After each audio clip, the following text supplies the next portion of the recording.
से जो भये गुरुदेव आप कबीर हैं, बंदो चरण तिनके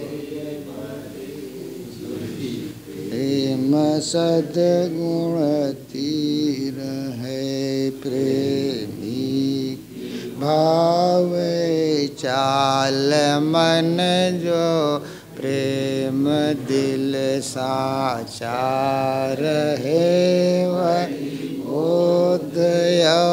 वही शोध गही तब प्राप्ति होई स्थिति वह आप ही नासि भ्रम मार्ग चलाया। ज्ञान का बीजक बना ग्रंथ जो सोई भया परमान का। कबीर ऐसा नाम जेहि सोई जनाया। जान का अज्ञान को जो हान कर वही बंदे मम मन मान का। अज्ञान को जो हान कर वही बंदे मम मन मान का। आज मैं कबीर अमृत वाणी पर 2-3 दिन के लिए मैंने चुनाव किया है।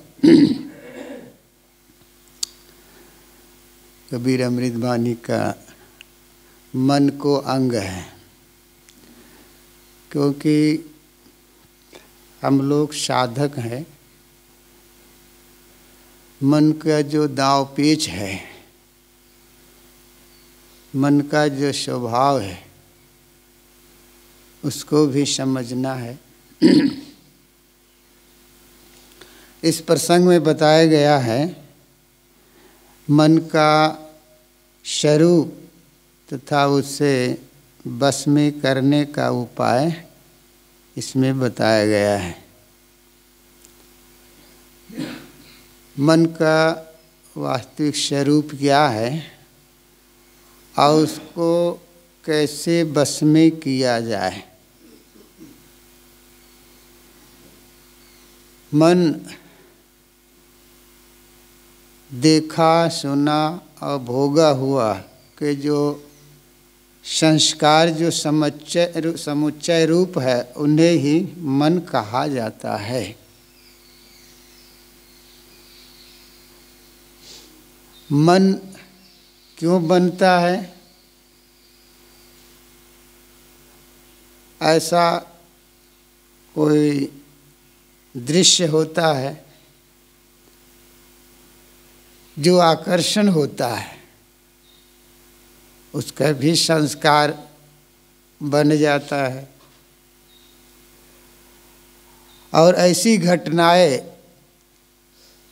जो द्रावक हो, उसके भी संस्कार बन जाते हैं। और ऐसी चीज जो हमने कभी खाई ना हो और वो मिल जाए, उनके भी संस्कार बन जाते हैं। तो देखे सुने भोगे हुए कि जो संस्कार ही वास्तव में मन है। मन के स्वतंत्र सत्ता नहीं है। मन देखा सुना भोगा हुआ का जो संस्कार है वो है मन है।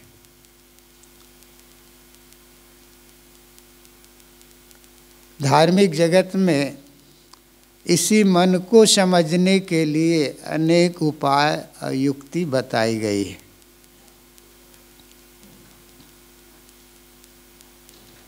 इस धरती में जो भी उच्च साधक हुए हैं, वे आगे चल कर के सिद्ध हुए हैं, साधक ही आगे चल कर के सिद्ध होते हैं।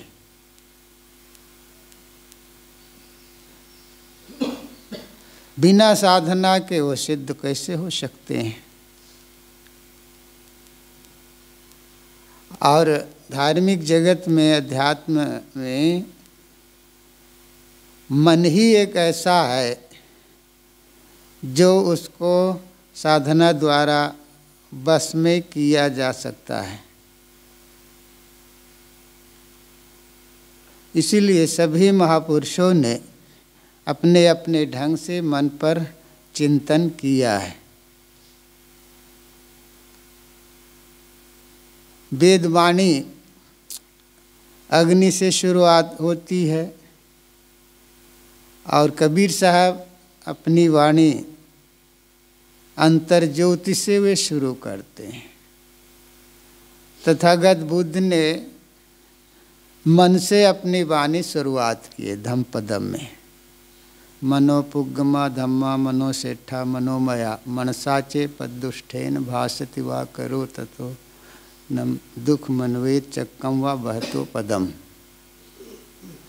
यह मन सभी कर्मों में पूर्वगामी एवं श्रेष्ठ है और सारे कर्म मनोमय है। जो मनुष्य मन में बुराई रख करके बोलता है, कर्म करता है, तो उसके पीछे दुख वैसे ही लग जाता है जैसे गाड़ी में जुते हुए जानवरों के पीछे गाड़ी के पहिए। और उनकी दूसरी गाथा है मनोपुग्गमा धम्मा मनोसेठा मनोमया मनसाचे पदुत्थेन भासति वा करो ततो नम सुख मनवेद छायावन पायनी। मन सभी कर्मों में पूर्वगामी एवं श्रेष्ठ है और सारे कर्म मनोमय है। जो मनुष्य मन से अच्छी भावना, स्वच्छ मन से कर्म करता है, बोलता है, तो उसके पीछे अनपायनी स्थिर सुख वैसे ही लग जाता है जैसे आदमी के पीछे छाया। तो तथागत बुद्ध ने मन से अपनी वाणी शुरुआत करते हैं और मन को कैसे वश में किया जाए इसका भी उपाय इस वाणी में बताई गई है। क्योंकि सबको अनुभव है कि यह मन चंचल है, यह मन वश में नहीं होता है। सभी साधकों की अपनी अपनी शिकायत है। मन चंचल है, निश्चित है, लेकिन बस में किया जाता है। महर्षि कपिल ने भी ये कहा, ध्यानम निर्विषयम मना, मन का निर्विषय हो जाना ही ध्यान है। यहाँ ध्यान में क्या बताया जाता है? मन को बस में करने के लिए ध्यान में उपाय बताया जाता है, युक्ति बताई जाती है। बहुत पहले महर्षि कपिल ने ये कहा, मन का निर्विषय हो जाना ध्यान है। और महर्षि पातंजलि योग दर्शन में कहा, योग चित्तवृत्ति निरोधा, चित्तवृत्ति का निरोध होना ही योग है। और जब स्थिर होगा तब क्या होगा? तदा द्रष्टु स्वरूपे अवस्थानम, तब दृष्टा अपने स्वरूप में अवस्थित हो जाता है। कहने में सरल है लेकिन बस में कैसे नहीं होता है। सबका अनुभव है, इसलिए उसका उपाय बताया गया, अभ्यास वैराग अभ्याम तन निरोधा। अभ्यास और वैराग से मन का निरोध होता है, मन का प्रवाह रुक जाना ही ध्यान है। संकल्पों की धारा हर समय चलती है, सोते जागते हर समय। इस धारा को रोकना ही ध्यान है।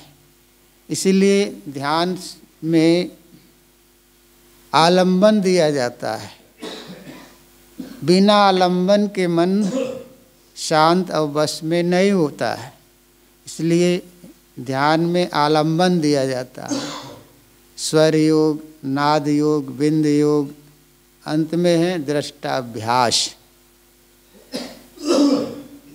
स्वर योग, सांस आ रही है जा रही है, बस उसको देखना, ये स्वर योग है। उसमें मिलना नहीं है, सांस आ रही है जा रही है। जब से हम जन्म लिए हैं तब से ये सांस चल रही है। और ये भी कहा जाता है सांस का आना और जाना ही जीवन है, और सांस का रुक जाना ही मौत है। स्वर योग, सांस को देखते रहना, ये स्वर योग है। जब देखते रहेंगे तो मन इधर उधर नहीं दौड़ेगा। बिंद योग, यहाँ मस्तिष्क में बिंद की कल्पना करके उसको देखते रहना, ये बिंद योग है। और नाद योग, सभी इंद्रियां बंद होने पर शब्द गूंजते हैं। जैसे बिजली के खंभे के पास आप जाए तो गनगनाहट की आवाज़ आती है, ऐसे ही सभी इंद्रियों को साधन द्वारा जब बंद कर दिया जाता है तब नाद उड़ते हैं, शब्द उड़ते हैं। उसको देखते रहना, उनको सुनते रहना। देखने का मतलब सुनना, वहाँ तो आँख बंद रहती है। सुनना, ये शब्द को सुनना है। अंत में दृष्टाभ्यास है। ध्यान में बताया जाता है अंत में दृष्टाभ्यास। जैसे नदी किनारे जाएं और नदी की धारा को देखते हैं, नदी की धारा में खरखुद्दर भी बह रहे, उसको हम देख रहे हैं, तब तक तो दृष्टा है। अगर नदी में ही हम बहने लग जाएं तो दृष्टा कहाँ रह गए, दृश्य हो गए। ऐसे ही मन के प्रवाह को देखते हैं तब तक दृष्टा है।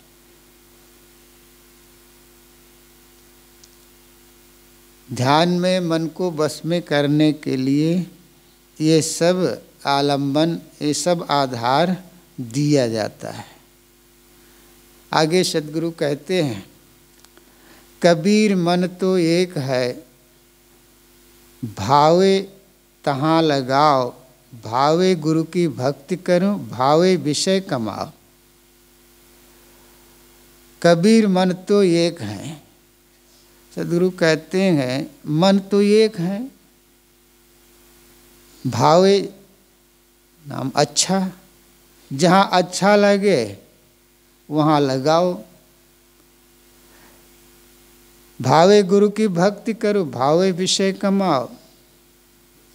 चाहे गुरु की भक्ति करो, चाहे विषय कमाओ, विषय विकार की कमाई करो।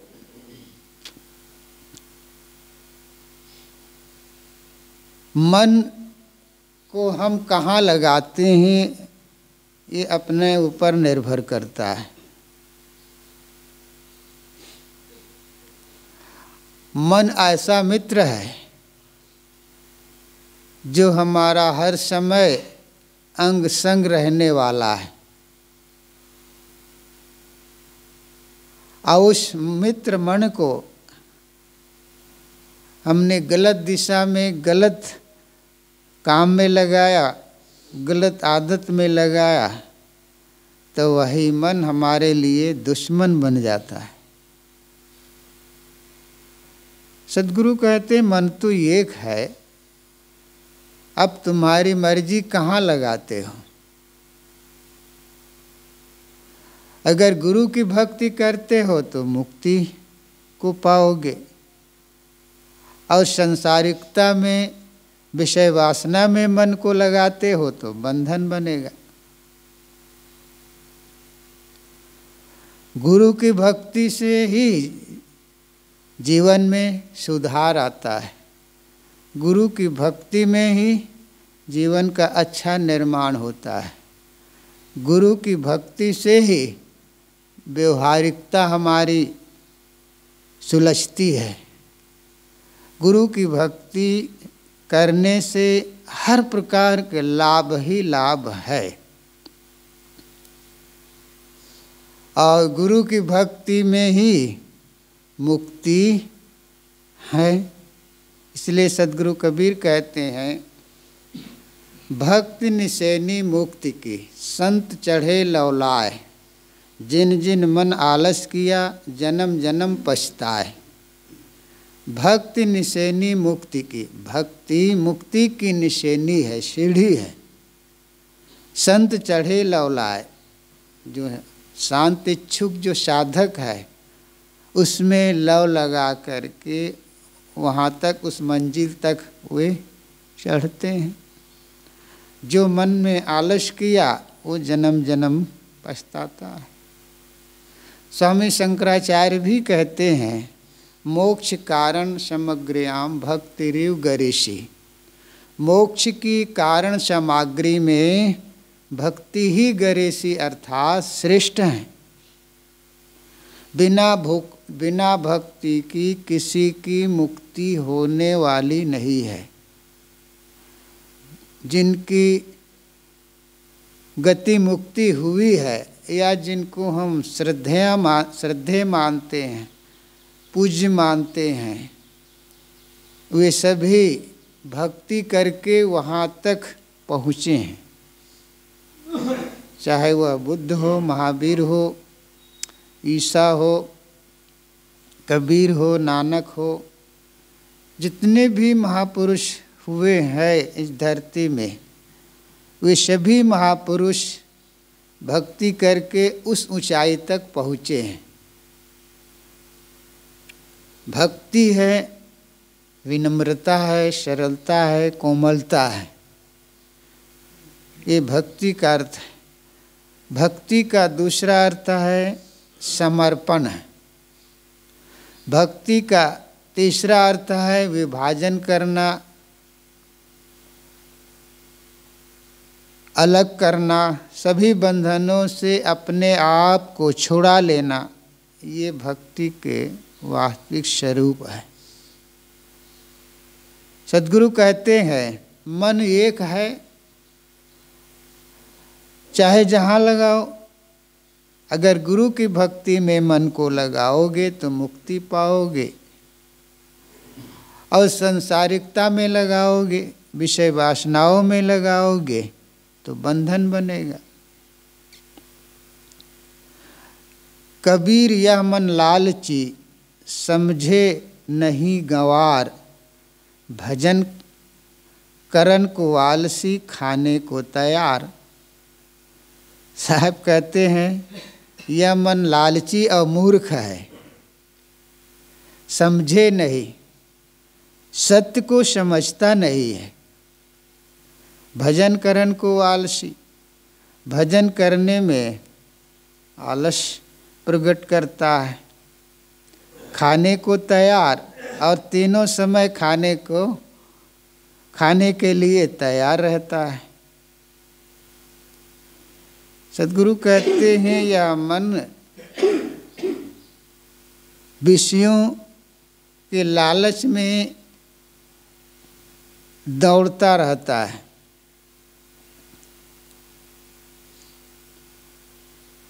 मन कभी स्थिर रहता नहीं है, मन कहीं न कहीं दौड़ लगाता ही रहता है। यहाँ साहब कहते हैं, यह मन लालची है, विषय का लोभ इनमें है। हमने उन्हें जैसी खुराक दिया है उस ढंग से यह मन अपना दौड़ लगाता है। ज्ञानियों ने, साधकों ने मन को विभिन्न ढंग से संबोधित करके कहते हैं। यहाँ साहब कहते हैं यह मन लालची है और मूर्ख भी है, सत्य को नहीं समझता है।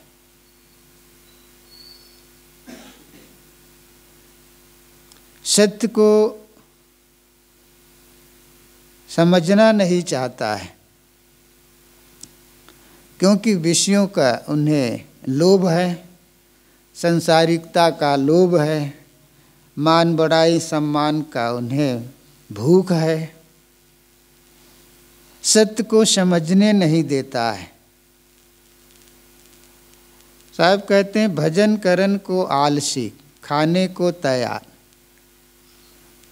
और भजन करने को यह आलस करता है। आलसी आदमी से भजन हो ही नहीं सकता है। आलसी आदमी न वह घर के लिए वह श्रद्धेय हो सकता है और न अपना तो कल्याण कर ही नहीं सकता है, न समाज और न परिवार। किसी ने बढ़िया कहा है आलस सारे दुर्गुणों का ये बाप है। आलस गरीबी की महतारी है। आलस से ही सारे दुर्गुण जन्म लेते हैं। आलस सत्य से हमें दूर कर देता है। आलसी आदमी कहीं के नहीं होता है, ना स्वयं का ना कहीं औरों का। आलसी आदमी समाज का वो भार होता है।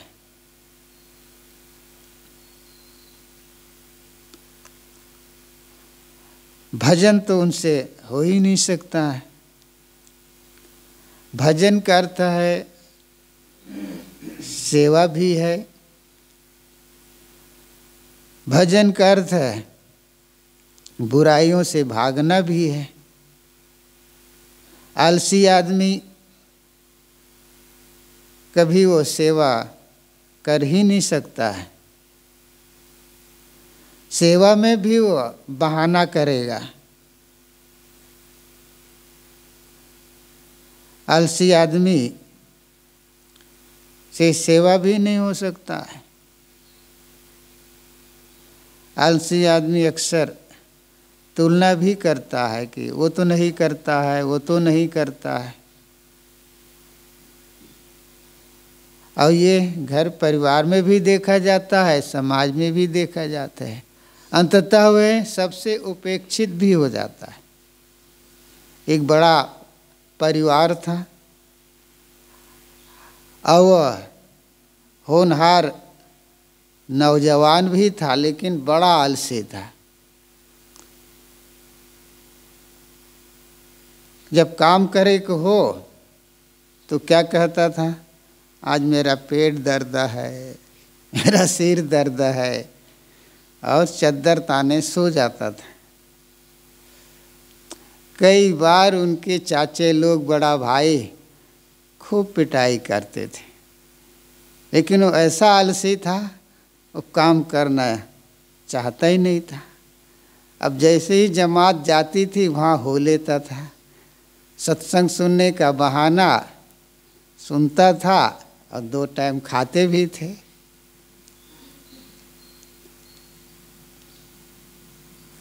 आलसी आदमी घर से उपेक्षित हो जाते हैं, परिवार से उपेक्षित हो जाते हैं। और ऐसे लोग अगर साधु समाज में आता है तो यहाँ भी वो उपेक्षित हो जाता है। वो श्रद्धेय हो ही नहीं सकता है। अपनी क्षमता योग्यता के अनुसार सेवा में हाथ बटाना चाहिए,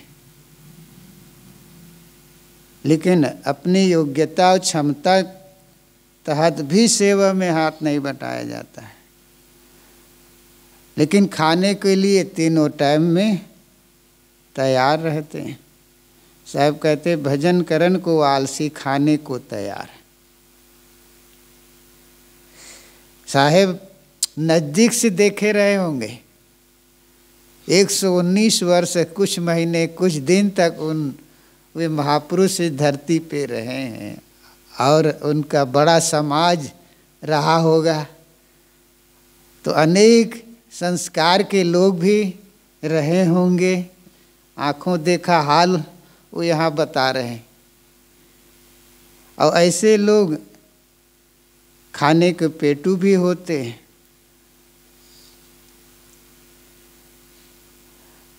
कबीर मन ही गयंद है, अंकुश दे दे राख,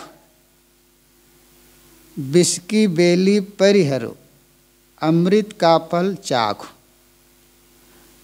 सद्गुरु कहते हैं यह मन मस्ताना गयन हाथी है, अंकुश दे दे राग, इसे ज्ञान अंकुश दे देकर शुभश रखो, विष की बेली परिहरो, अमृत का फल चाक। और विषय विष लता को त्याग कर अमृत का फल चाक और अमृत का फल चखो। इस साखी में साहब कहते हैं यह मन मतवाला हाथी है। अक्सर बीजक में साहब मन को मतवाला हाथी कहा। यहाँ भी साहब कह रहे हैं मन मस्ताना हाथी है, ये अपने अनुसार चलता है,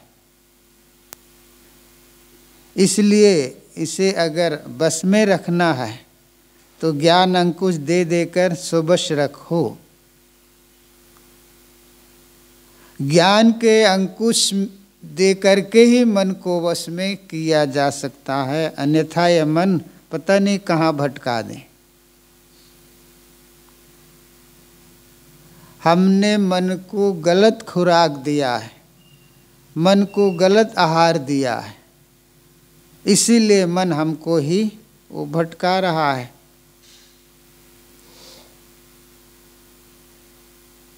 साधक का काम है उनको सही आहार दें, सही खुराक दें, तो निश्चित है वे काबू में रहेगा, अन्यथा यह मन भटकाएगा। जैसे मतवाला हाथी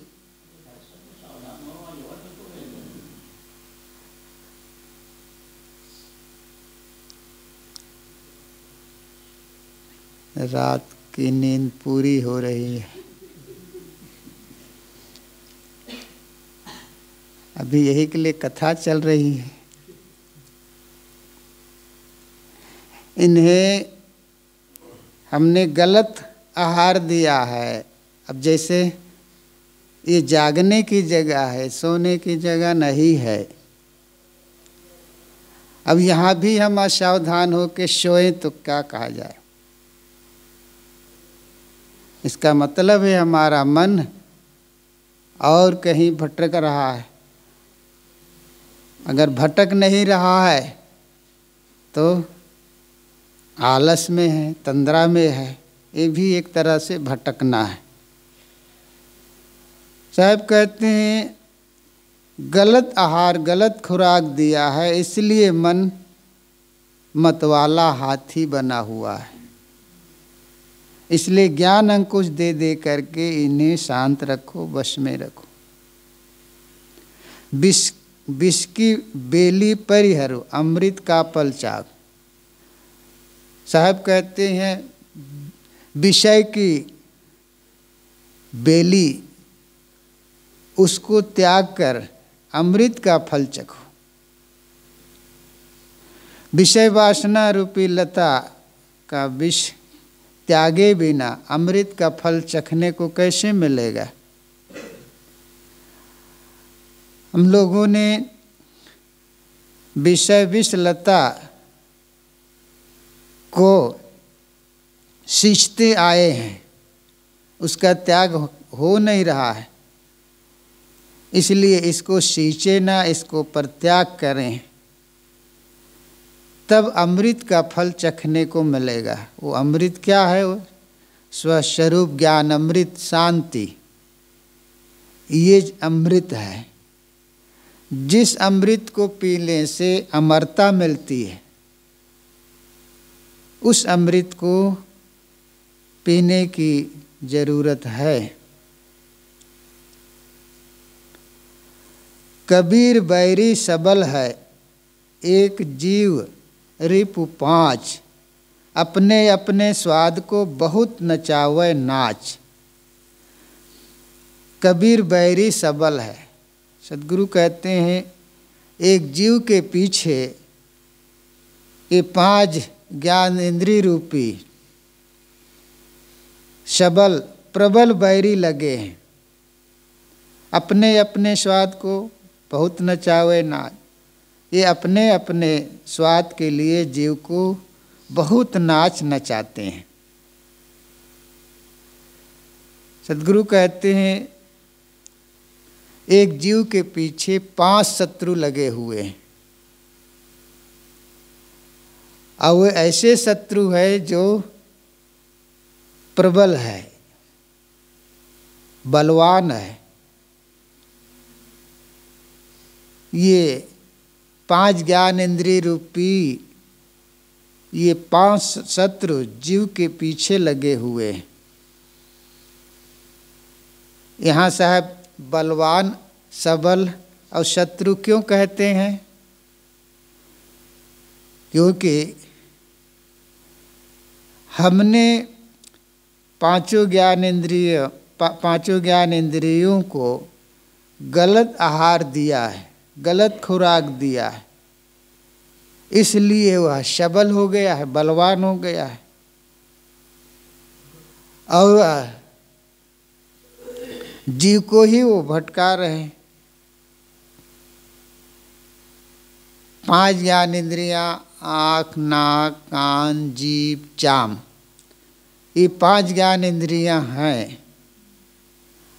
और ये 5 ज्ञान इंद्रियां ऐसा सबल बलवान है कि जीव को ही भटका रहे हैं। 5 ज्ञान इंद्रियों के 5 विषय है, शब्द, स्पर्श, रूप, रस, गंध, ये 5 विषय हैं। 5 विषय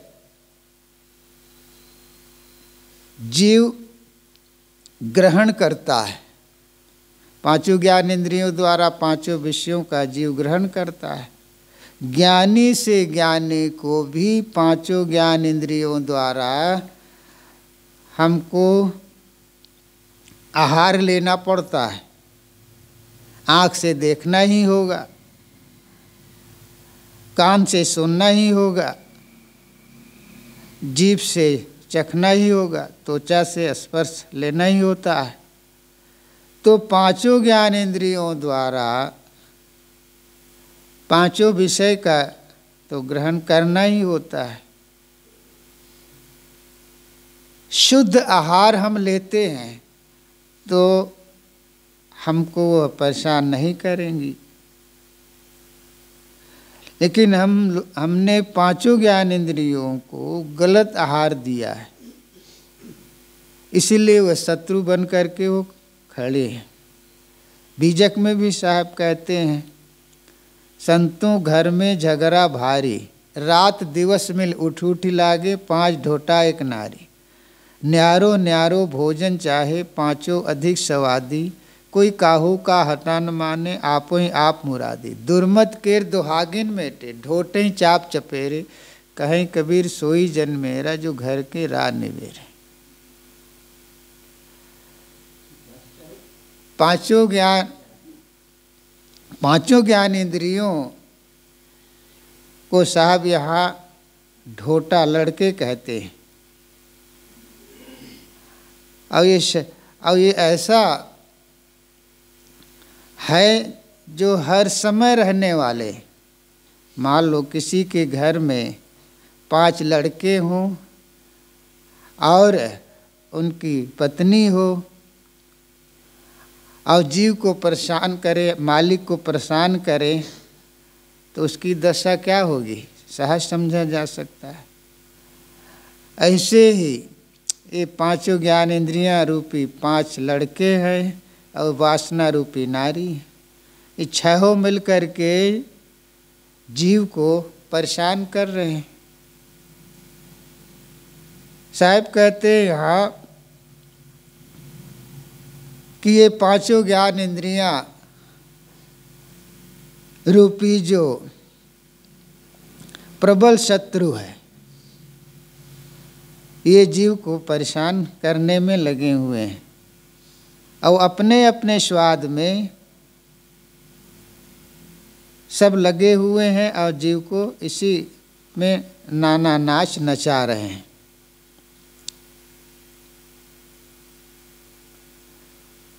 मन के मते न चालिए, मन के मते अनेक, जो मन पर अश्वार है सो साधु कोई एक।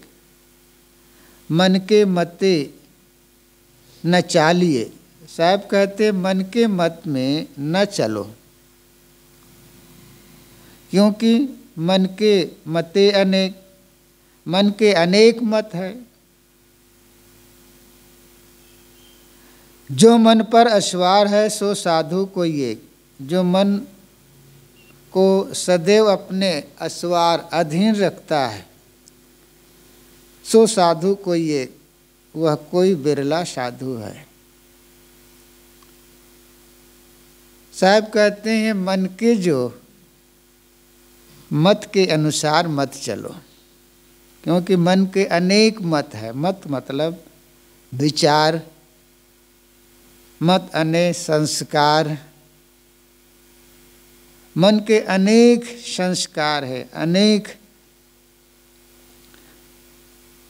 संस्कार है। काम, क्रोध, लोभ, मोह, राग, द्वेष, भय, चिंता, सुख, किस तरफ अपना धारा बदल दे कहा नहीं जा सकता है।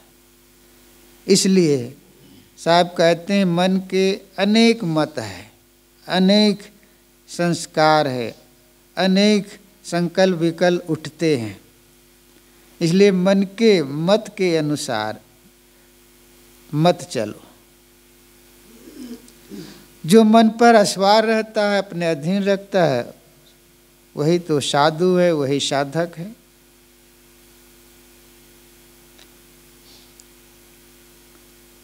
मन पांचों के बस पड़ा, मन के बस नहीं 5, जित देखूं तित दांव लगी, जित भागूं तित आँच। सद्गुरु कहते हैं मन पांचों के बस पड़ा। यह मन पांचों ज्ञान इंद्रियों या पांचों विषयों के बस में पड़ा है। मन के बस नहीं 5, परंतु मन के बस में ये पांचों नहीं है।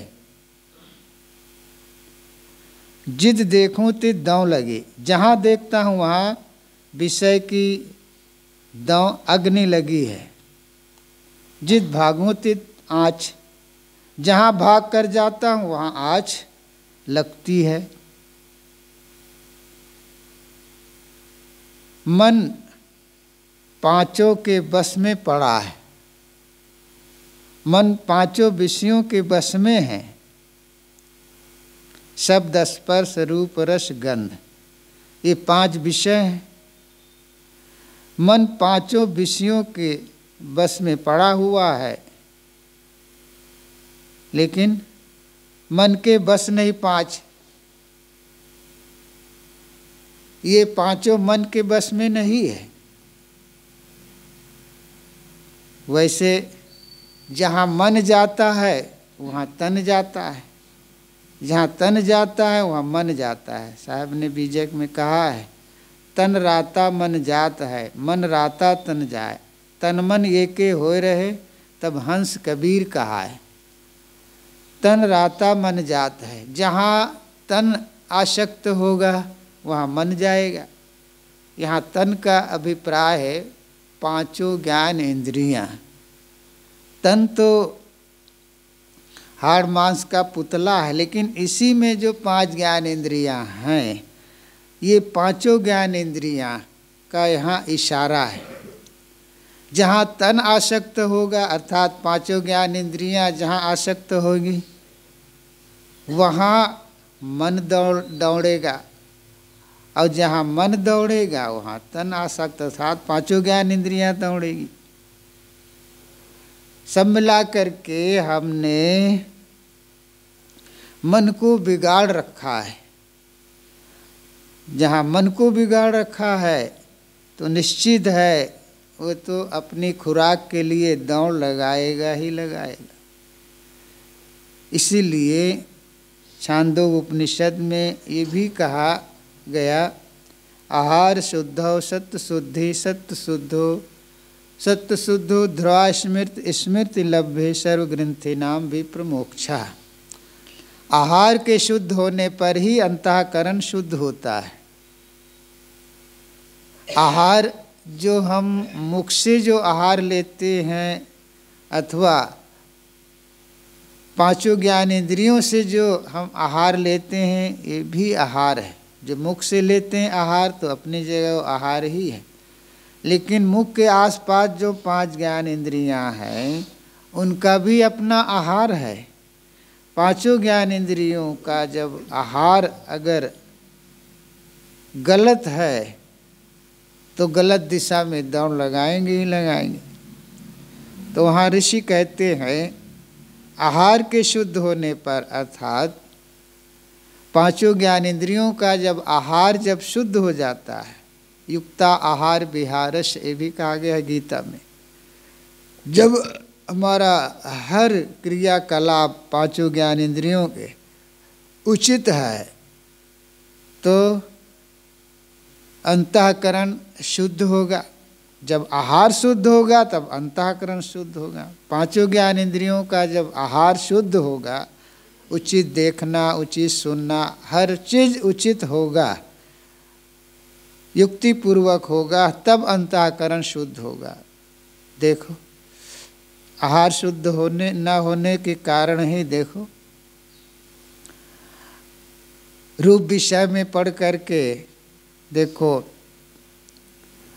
पतंगे मारे जाते हैं, गंध विषय में पढ़ करके भंवरा मारा जाता है, स्पर्श विषय में पढ़ करके हाथी पकड़ा जाता है, और रस विषय में पढ़ करके मछली मारी जाती है। पांचों विषय में पांच जीव मारे जाते हैं, मारे जाते हैं, और मनुष्य तो पांचों विषयों के आहार में है, तो उनकी सुवस्था कहाँ रहेगी, परतंत्र रहेंगे ही। तो साहब कहते, ऋषि कहते हैं पांचों ज्ञान इंद्रियों का जब आहार शुद्ध होता है तब अंतःकरण शुद्ध होता है। जब अंतःकरण शुद्ध होता है तब हमारी स्मृति स्थिर और अचल होती है, तब मन की सारी गांठें कटती है, आत्मा का मोक्ष होता है, विप्र मोक्ष है। सद्गुरु कहते हैं यहाँ मन पांचों के बस में पड़ा है, और मन के बस में पांच नहीं है। जित देखो तित दांव लगी, जहाँ देखता हूँ वहाँ विषय वासना की आग लगी हुई है, वहाँ जाता हूँ वहाँ आँच। देखो संसार में पांचों विषयों का बाजार गर्म है। शुद्ध संग कहीं कहीं मिलेंगे। चारों तरफ कुसंग का बाढ़ है, कुसंग का बाजार है। साधक शुद्ध बच रहा जा सकता है वो शुद्ध संग में ही है। संसार में देख लो, घूम आओ कि पांचों विषयों का गरम है। देखना सुनना सब पड़ेगा ही, लेकिन रागात्मक अगर देखते सुनते भोगते हैं तो उसके संस्कार बनेंगे और जीव को उससे परेशान होना पड़ेगा। तो इस साखी पर कुछ देर निवेदन किया, समय पूरा।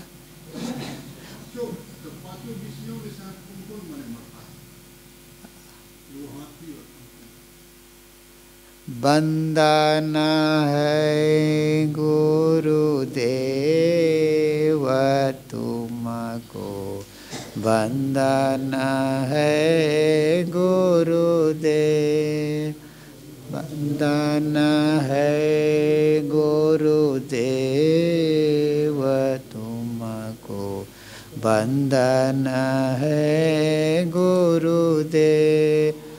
काल जाल के फंदा, काल जाल के फंदा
Shahi